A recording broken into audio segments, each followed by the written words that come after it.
Hello and नमस्ते। मैं हूं डाइटिशियन शीतल और एक बार फिर से स्वागत करती हूं आपका अपने चैनल पोषण में, पोषण दैट क्योर्स एंड हील्स। आज हम बात करने जा रहे हैं एक बहुत ही खास स्पेशल पॉपुलेशन ग्रुप के बारे में और वो हैं टीनेजर्स यानी एडोलेसेंट्स। टीनेजर्स स्पेशल तो हैं but most of the times इनकी हेल्थ अनरिकग्नाइज्ड रह जाती है जस्ट बिकॉज कि हम पेरेंट्स उनकी ग्रोथ और उनके एकेडमिक्स पर ज़्यादा फोकस करते हैं और इसके चलते हम कुछ बिहेवियर पैटर्न्स हैं उनके और उनकी बॉडी के सिग्नल्स को नज़रअंदाज कर देते हैं। तो आइए जानते हैं। 21% of country's population is teenagers. तो teenagers which makes roughly around 25 crores 30 lakhs teenagers हमारे देश में हैं। टीन एज का जो रेंज होता है वो है 10 ईयर्स से अप्रॉक्सीमेटली 18-19 ईयर्स तक we calculate this phase of the life as a teenage या एडोलेसेंट एज। ये एक ऐसी लाइफ का फेज है जो चाइल्डहुड और एडल्टहुड दोनों के बीच में आता है। But most of the times हम इस एज में जो चेंजेस होते हैं शरीर में या मानसिक तौर पे जो बदलाव आते हैं बच्चों के अंदर, उस पर हम ज़्यादा ध्यान नहीं देते और बच्चे भी इस एज में आते आते बहुत सारी चीज़ों बहुत सारी बातों को छुपाने लग जाते हैं और अपने अंदर रखने लग जाते हैं। आज हम उन्हीं में से एक डिसऑर्डर के बारे में बात करेंगे जिसे एनोरेक्सिया नर्वोसा कहते हैं। तो ये एक तरह का ईटिंग डिसऑर्डर है। तो ये एज जो होती है इसमें मैं अगर इसके कैरेक्टरिस्टिक्स की बात करूं तो इसमें यंग बॉयज़ और यंग गर्ल्स दोनों के ही बारे में बात की जाएगी यहाँ पर। तो ये अपनी फिजिकल अपीयरेंस को लेके बहुत ज़्यादा अवेयर होते हैं और आप ये कह लीजिए कॉन्शियस होते हैं। तो फिजिकल गर्ल्स जो होती हैं मोस्ट ऑफ द टाइम्स उनको स्लिमिंग ऑब्सेशन होता है और जो बॉयज़ होते हैं उनको टॉलनेस का, मैस्कुलिन बॉडी बनाने का ऑब्सेशन होता है। ये जो ऑब्सेशन होता है वेट गेन ना करने का या बहुत अच्छा दिखने का, फैट गेन ना करने का, फैट डिपॉजिट्स ना हो बॉडी के अंदर ज़्यादा, तो ये जो ऑब्सेशन होता है ये धीरे धीरे it leads to eating disorders और जिसे हम कहते हैं कि ये एक तरह का साइकोलॉजिकल कंडीशन भी होती है बच्चों में जो कि बिनाइन उसमें रहती है, साइलेंटली वो एग्जिस्ट करती है but nobody in the family is able to figure out. उनको लगता है कि ग्रोथ फेज में है बच्चा तो अगर बार बार खा रहा है तो दैट्स ओके। एनोरेक्सिया मीन्स भूख ना लगना। ये एक मेडिकल टर्म है जिसका मतलब होता है लॉस ऑफ एपेटाइट और anorexia nervosa is a condition, ये एक मेडिकल कंडीशन है। इनफैक्ट इसको डिजीज कहा जाता है जो टीनेजर्स में देखी जा रही है और एडल्ट्स में भी पाई जाती है बट इसकी परसेंटेज काफ़ी कम है, टीनेजर्स में ज़्यादा है। इसमें बच्चों को एक्स्ट्रा वेट गेन का या मोटे होने का डर हमेशा रहता है जिसकी वजह से अगर उन्हें भूख भी लगती है तो भी वो भूख से कम खाते हैं। और इसका एक मेजर कैरेक्टरिस्टिक फीचर है कि फीमेल्स में कंसिक्यूटिव 3 मेंस्ट्रुअल साइकिल्स का लॉस हो जाता है, तो इसको हम सेकेंडरी एमेनोरिया भी कहते हैं। तो दैट इज जस्ट बिकॉज कि आप अपने नॉर्मल बॉडी वेट को मेंटेन नहीं कर रहे हैं, उससे भी 15% लो, ये इसका डायग्नोस्टिक क्राइटेरिया होता है कि नॉर्मल बॉडी वेट आपका जितना हाइट के अकॉर्डिंग होना चाहिए उससे भी काफ़ी कम है और आप इमेशिएटेड दिख रहे हैं, मतलब आप अंडर वेट हैं, आपकी मसल लॉस हो चुकी है, still you are not eating और अगर आप खा भी रहे हैं तो उसको समहाउ निकाल देते हैं जिसको हम पर्जिंग कहते हैं। तो this is a medical condition which needs to be treated. तो इसका न्यूट्रिशन इंटरवेंशन भी होता है। हम न्यूट्रिशनली इसको कैसे मैनेज कर सकते हैं, उसको न्यूट्रिशन रिहैबिलिटेशन भी कहा जाता है। तो देखा जाए तो ये एक साइकोलॉजिकल डिसऑर्डर भी है जिसमें बच्चों को या उनके पेरेंट्स के साथ न्यूट्रिशन काउंसलिंग की ज़रूरत पड़ सकती है। तो आप उसके लिए घबराएं नहीं, do reach out to concerned counsellors या आप डाइटिशियन के पास जाइए या अपने फैमिली फिजिशियन के पास जाके डिस्कस कीजिए। सिंस ये एक तरह का साइकोलॉजिकल डिसऑर्डर भी है तो बच्चे बहुत कॉन्शियस होते हैं अपने वेट गेन को लेकर और खाना खाने में इंटरेस्ट नहीं दिखाते हैं, as a result of which कि बॉडी के रिजर्व्स कम होने लग जाते हैं, बॉडी की डेवलपमेंट रुक जाती है और उसकी वजह से और काफ़ी सारी बीमारियां जन्म लेने लग जाती हैं। तो आइए देखते हैं कि डाइट का क्या रोल है। आप अपने बच्चों को किस तरह की डाइट दें कि वो इस कंडीशन से फर्स्ट ऑफ ऑल बाहर आए। तो एनोरेक्सिया नर्वोसा, जैसे कि मैंने कहा, कि एक मेडिकल कंडीशन है which needs to be treated.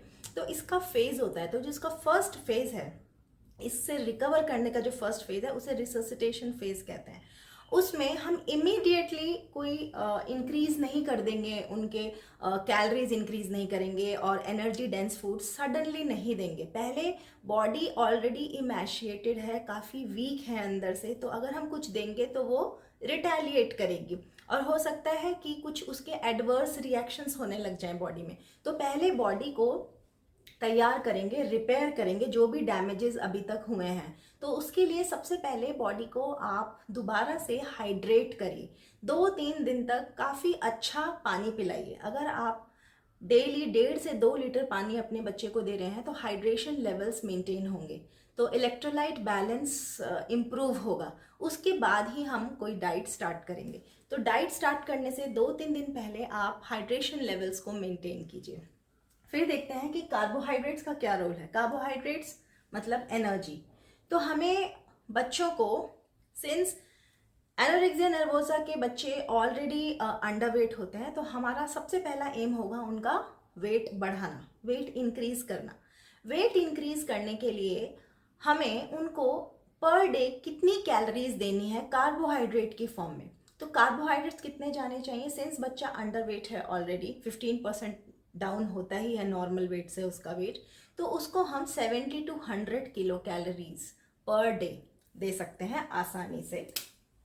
70 to 100 kilo calories पर KG body weight per day, which means, इसका मतलब क्या है कि अगर 40 केजी है बच्चे का weight, that means 40 into 100, that becomes 4000 kilo calories per day.